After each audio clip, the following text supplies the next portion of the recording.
I'm ready. There you go. There you go. You're on.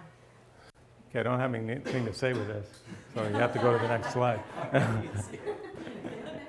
Okay, so my goal is to build a better home with no energy bills, have the ability to grow food inside the house, no pollutants inside the house, clean air, and minimal maintenance. There's always going to be maintenance in a home, but minimal maintenance.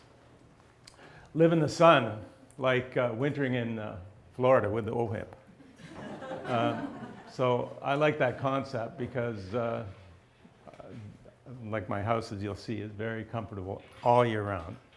It's been, anyway, use standard building materials, use natural material where can and source locally. This is the reason for my project, is the future of our children, our next generation, my granddaughter and my little nephew. And so that's the interior, part of the interior of the house. The house is about a few months away from completion right now. And as you see here, it's built on three conventions: sun angle, convection, natural convection, and thermal mass. So the sun heats up the thermal mass like a big battery, gives back that heat during the day.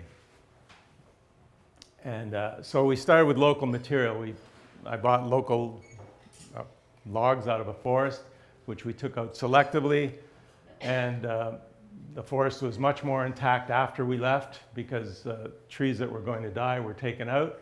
So we cut all the timber on site, and Lance, the bobcat, and I moved them around, and then that's a big job. Taking all the bark off the trees and cleaning them, and that was a big job. Took thousands of man hours. This is Eric working on the timbers, lots of timber work in this house, and we made a platform there to build to do the timber so that it was nice and flat, because that was critical that we had all the pieces fitting together properly. All renewable timber. This is the concrete forms going in for the concrete pours. There's about 180 cubic meters of concrete in that house, and it all acts as a big battery to store heat. Over the last 7 months, that's the first ridge beam going in. Over the last 7 months, the house has been at 20 degrees, plus or minus a degree or two, constant, without any heat source other than the sun. I haven't even fired up the fireplace yet. I probably won't have to for another few weeks. This is the structure. So these are the big columns, or the big columns that hold up the ceiling, and these are the rafters.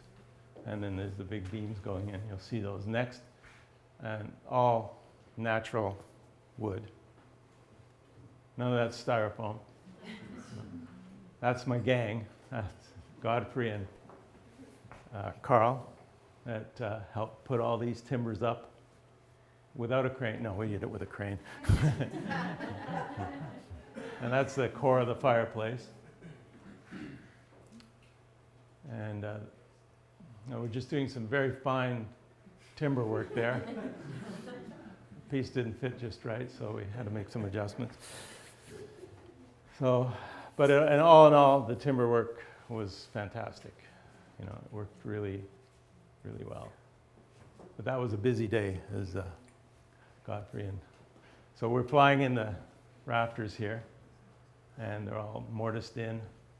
You'll see in pictures that that was a very cold day, and we were just getting them in before winter set in. You'll see a couple of days later we're putting in the SIPs. That's a few days later. We're just putting in the SIP sections in the ceiling, the super insulated ceiling sections. They're called SIPs, structural insulated panels, that virtually don't let any cold in from the outside or let any heat escape. That's a view from the top, from the crane. Midori's fine work with a camera on the crane head. So looking down on the top of the building, those are all the SIPs going into place. We just have the garage to do and a few across the back. That was a big job too, putting those pieces in. Those pieces are 28 by 8 feet long. They were big. And this is the second skin on the roof, so it allows the roof to actually ventilate, and any heat that might build up, it couldn't get through, but it allows it all to dry and to ventilate and keep it clean. That's the interior as it is kind of about now. And so that's the downdraft fireplace, and it has, that's a pizza oven on top. And the fireplace, you notice the chimney's over here. The fire actually burns up into a reburn chamber, then down into the base and then along. And then I can switch it so that it burns into the hearth there. So it actually radiates that heat out into the house. So it's very, very efficient, 90% efficient.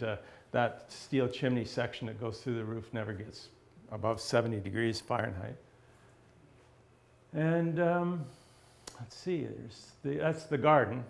So in as you saw in the first picture, there's a wall of glass here and a wall of glass here, and this is the intermediary to the outside. So this is the garden. It never gets below, the lowest I've recorded is 7 degrees, and that's before I had the windows in. We just had poly in, so it never freezes in that area. It just stays warm on its own. So that's the house, and that's it. Wow. Thank you.